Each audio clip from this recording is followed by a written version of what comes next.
Bonjour, Malala. Malala Yousafzai, adolescente pakistanaise qui a miraculeusement survécu à une balle tirée par des talibans, est aujourd'hui une icône du droit des filles à l'éducation face à l'extrémisme. La jeune fille de 17 ans a raconté son histoire dans une autobiographie. Moi, Malala, je lutte pour l'éducation et je résiste aux talibans. Malala Yousafzai est née le 12 juillet 1997 au Pakistan. Depuis son plus jeune âge, elle a commencé à se battre pour les droits de l'homme. Son père est lui-même un défenseur du droit à l'éducation. Il a d'ailleurs fondé une école qu'il a baptisée plus tard au nom de sa fille. C'est à l'âge de 11 ans que Malala se fait connaître du grand public. Alors qu'elle a accompagné son père à une conférence de presse, elle a dénoncé les talibans qui détruisent les écoles et imposent la charia. Elle a poursuivi dans cette voie en témoignant de sa vie sous le régime des talibans, sous le pseudonyme de Gul Makai dans un blog qui a été publié par le BBC. Son identité a été révélée quelques mois plus tard, mais elle a continué son combat. En décembre 2011, elle a été récompensée du Prix national de la jeunesse pour la paix qui a été décerné par le Premier ministre pakistanais. En parallèle de son engagement, Malala a été menacée de mort plusieurs fois. Le jour où tout a changé était le mardi 9 octobre, a écrit-elle dans son autobiographie.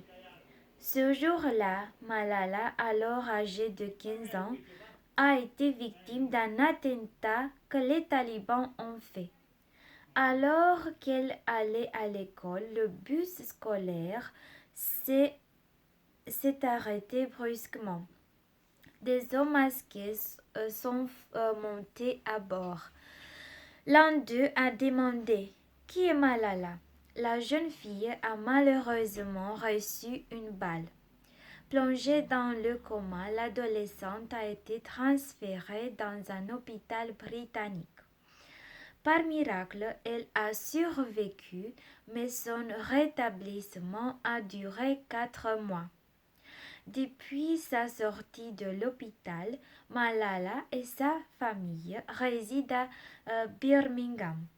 La jeune fille espère pouvoir revenir dans son pays un jour.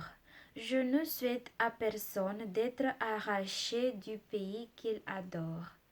Avec la médiatisation de son histoire, l'adolescente est devenue une héroïne et icône du combat pour le droit à l'éducation. À partir de 2011, elle a reçu de nombreux prix récompensant ses efforts. Par exemple, le prix international des enfants pour la paix ou le prix Simone de Beauvoir pour la liberté des femmes. Le 10 décembre 2012, l'UNESCO et le Pakistan ont créé le fonds Malala qui vise à scolariser tous les enfants du monde. En avril, le journal américain Time fait figurer Malala dans sa liste des 100 personnalités les plus influentes du monde. Le 12 juillet 2013, le jour de ses 16 ans, elle a lancé à l'ONU un vibrant appel à l'éducation pour tous les enfants. Nos livres et nos stylos sont nos armes les plus puissantes. En enseignant un livre, un stylo peuvent changer le monde, a déclaré-elle ce jour-là devant les grands de ce monde. Elle a été chaleureusement applaudie. Le 10 octobre 2014, le prix Nobel de la paix a été décerné à Malala pour son combat contre l'oppression des enfants et des jeunes et pour le droit de tous les enfants à l'éducation. Malala aspire aujourd'hui à une carrière politique pour changer l'avenir du Pakistan. Je vais être une femme politique plus tard. Je veux changer l'avenir de mon pays et rendre l'éducation obligatoire. Merci. Au revoir.